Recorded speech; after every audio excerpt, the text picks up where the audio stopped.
সকালে বেরিয়ে পড়লাম ঘুরতে।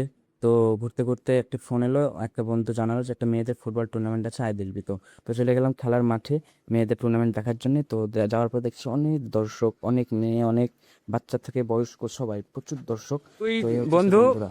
এখানে চলে এসেছে। আমি তো শুনলাম মেয়েদের খেলা ফুটবল, তাই বলে উড়ে চলে এলাম না খেয়ে, একদম না ঘুমিয়ে। দেখছি লাস্ট অব্দি ছেলেদের খেলা চলছে এখানে।